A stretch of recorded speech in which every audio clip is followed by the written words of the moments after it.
Lapas kelas 3 Calang, Kabupaten Aceh Jaya yang sempat melarikan diri dan masuk dalam daftar pencarian orang berhasil ditangkap oleh tim gabungan petugas lapas bersama personil Polsek Krung Sabe, Polres Aceh Jaya. Keberhasilan penangkapan satu DPO tahanan tersebut tidak terlepas dari kerja sama semua pihak termasuk masyarakat. Beginilah kondisi penangkapan satu tahanan yang kabur dari lapas kelas 3 Calang, Aceh Jaya yang hendak menuju ke Melabuh. Tahanan yang berhasil diamankan bernama Khairul Nasirin bin Almarhum Amin, berusia 52 tahun, warga Aceh Selatan. Ia merupakan tahanan kasus narkotika yang sebelumnya kabur bersama satu tahanan lainnya.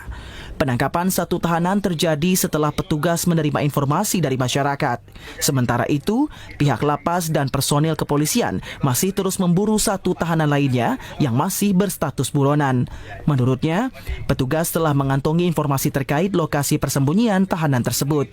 Kepala Lapas kelas 3 Calang, Suparman, mengatakan pihaknya akan memperketat pengawasan terhadap napi yang kabur selama menjalani sisa masa pembinaan. Alhamdulillah untuk pagi ini kita mendapatkan satu DPO yang namanya Asirin, Khairul Asirin, yang orang dari Aceh Selatan. Ini semua usaha baik dari pegawai pemasyarakatan maupun masyarakat, juga teman-teman dari kepolisian yang hari ini bersama-sama ikut. Jadi alhamdulillah pagi ini kita mendapatkan satu orang.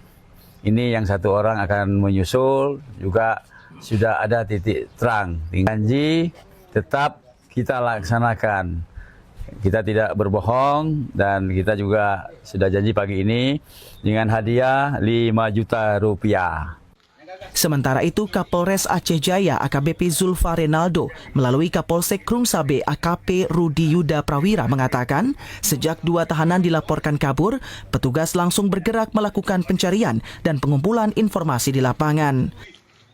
Atas perintah Bapak Kapolres Aceh Jaya, sesuai permintaan dari Bapak Kalapas terkait adanya laporan lepasnya 2 orang tahanan, kami diperintahkan untuk melaksanakan berkoordinasi dan melakukan penyelidikan, sehingga saat ini hasil kerjasama yang baik antara Polsek Krung Sabe dan Lapas Calang Aceh Jaya berhasil melakukan penangkapan terhadap 1 orang, dan insya Allah akan kita rencanakan akan kita laksanakan eksekusi untuk 1 orang lagi, Pak. Pihak lapas dan kepolisian ikut menyampaikan apresiasi kepada masyarakat Aceh Jaya yang telah berperan aktif membantu aparat terkait keberadaan para tahanan yang melarikan diri sehingga mempermudah proses penangkapan. Dari Aceh Jaya, Musliadi, TVRI Aceh melaporkan.